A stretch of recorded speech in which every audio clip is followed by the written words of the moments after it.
میں ایک دفعہ LOC کے قریب بیان کے لیے گیا، رش کافی تھا، تو ایک نوجوان جس کی آنکھوں میں سرخی تھی تو وہ لوگوں کو چیر کے آگے بڑھنے کی کوشش کر رہا تھا۔ انتظامیہ نے روکنا چاہا تو میں نے اشارہ کیا کہ اس کو قریب آنے دیا جائے، تو وہ قریب آیا اور کپ کپاتے ہوئے ہونٹوں سے اس نے مجھے کہا کہ میں آپ کا سن کے بارڈر سے آیا ہوں، بس یہ میرے لیے دعا کیجیے اللہ مجھے شہادت عطا کر دے۔ جب قوم کے بیٹوں میں یہ جذبہ ہوگا تو دنیا کی کوئی طاقت ہمیں نہیں مٹا سکتی۔ قلت اور کثرت یہ پھر ثانوی حیثیت اختیار کر جاتی ہے۔ کس کے پاس اسلحے زیادہ ہیں، کس کے پاس افرادی قوت زیادہ ہے، معاشی طور پہ کون مضبوط ہے، پوری دنیا کفر کا ہاتھ کس کی پشت پر ہے، یہ چیز ثانوی حیثیت اختیار کر جاتی ہے۔ دیکھا یہ جاتا ہے سینوں میں جذبوں کا طوفان کس کے پاس ہے۔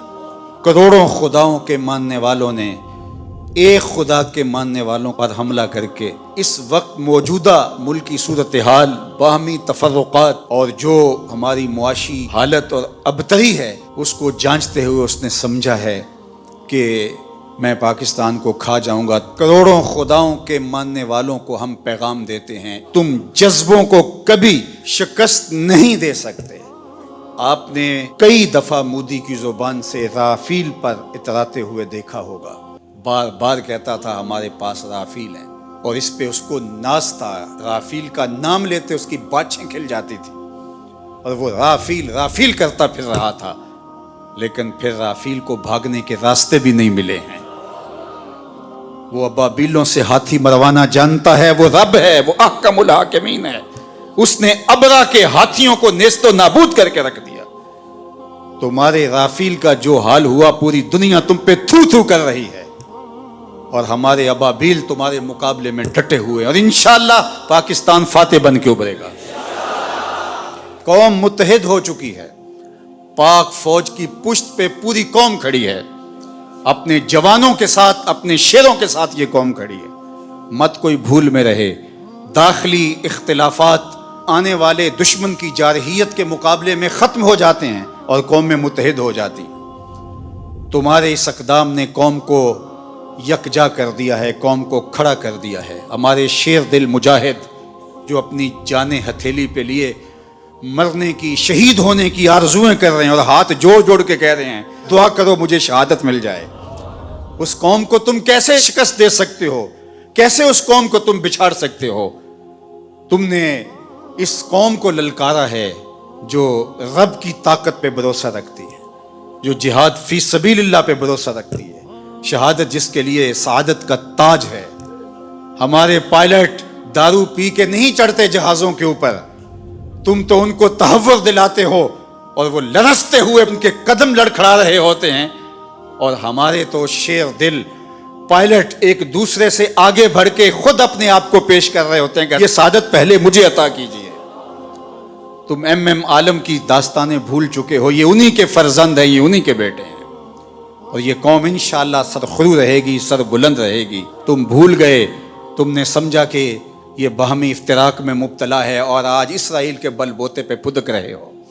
اس کے ڈرون تم ہماری فضاؤں میں چھوڑ کے سمجھتے ہو کہ ہم بڑے بہادر بن گئے ہیں۔ یہ تمہارے ڈرون اور تمہارے طیارے اور تمہاری توانائی اور تمہارے آلات حرب و ضرب یہ تمہارے لیے ہی جہنم بن جائیں گے، اور انشاءاللہ آج نہیں تو کل پاکستان کا جواب دیکھنے والا ہوگا، دنیا دیکھے گی انشاءاللہ۔ ہم سرخرو ہوں گے، سر بلند ہوں گے، اسلام کا جھنڈا پوری دنیا کے اوپر لہرایا جائے گا۔ اللہ اکبر! یہ کیا ہمارا مقابلہ کریں گے؟ یہ گائے کا پیشاب پینے والے آب زمزم پینے والوں کا مقابلہ کیسے کر سکتے؟ وہ گائے جس کا پیشاب اس کا اپنا بچہ نہیں پیتا، وہ دودھ پیتا ہے، پیشاب نہیں پیتا، تو یہ کیا ہمارا مقابلہ کر پائیں گے؟ ان کی پتلونیں ابھی سے گیلی ہونی شروع ہو گئی ہیں، ذرا ان کی چیخ و پکار دیکھو، ان کے میڈیا ہاؤسز کے اندر کس طرح چیخ اور چلا رہے ہیں، اور پیچھے ان کا خوف ملاحظہ کیجئے، اور اس قوم کا جذبہ بھی دیکھیے۔ ابھی ڈرون بعد میں گرتا ہے، یہ پہلے پہنچے ہوئے ہوتے ہیں اور وہاں جا کے تحور آمیز نعرے لگا رہے ہوتے ہیں۔ اس قوم کے جذبوں کو کیسے تم مات دے سکتے ہو؟ کوئی سراسیمگی، کوئی خوف اور کوئی ڈر اس قوم کی کھلڑی میں پیدا نہیں ہوا۔ یہ قوم جو کہہ رہی ہے کہ فوری جواب دیا جائے، انہیں اپنی جانوں کا ڈر نہیں، یہ پاکستان کی آبرو کے لیے بات کر رہی ہے، کہ ہماری سرزمین پر انہوں نے یہ جرت کیوں، اس بزدل دشمنوں نے مسجدوں کے اوپر میزائل مارے. ہم ایسا نہیں کریں گے انشاءاللہ. ہم وہاں ماریں گے تمہاری چیخیں دنیا سنے گی انشاءاللہ.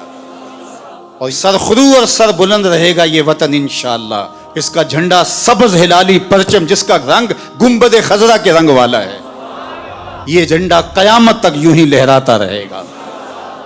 گنبد خضرا کا فیضان ہے یہ وطن، رسول اللہ کی نگاہ کا فیضان ہے یہ وطن، اولیاء کی نظروں کا فیضان ہے یہ وطن. اس وطن کو مٹایا نہیں جا سکتا، قیامت تک یہ وطن باقی رہے گا. قوم یکجا رہے، اپنی پاک بہادر اور مسلح افواج کے پیچھے پوری قوت کے ساتھ کھڑی رہے. انشاءاللہ پاک فوج آپ کو مایوس نہیں ہونے دے گی. ہمارے مجاہد، ہمارے سپاہی، ہمارے سپہ سالار، ہماری فوج کا ایک ایک فرد سینہ سپر ہے دشمن کے مقابلے میں.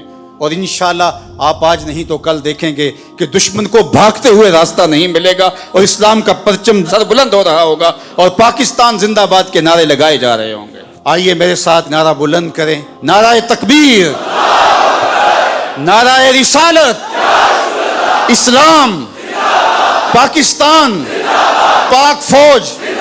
نعرہ تکبیر، نعرہ تکبیر. کی محمد سے وفا تو نے تو ہم تیرے ہیں، یہ جہاں چیز ہے کیا لوح و قلم تیرے ہیں.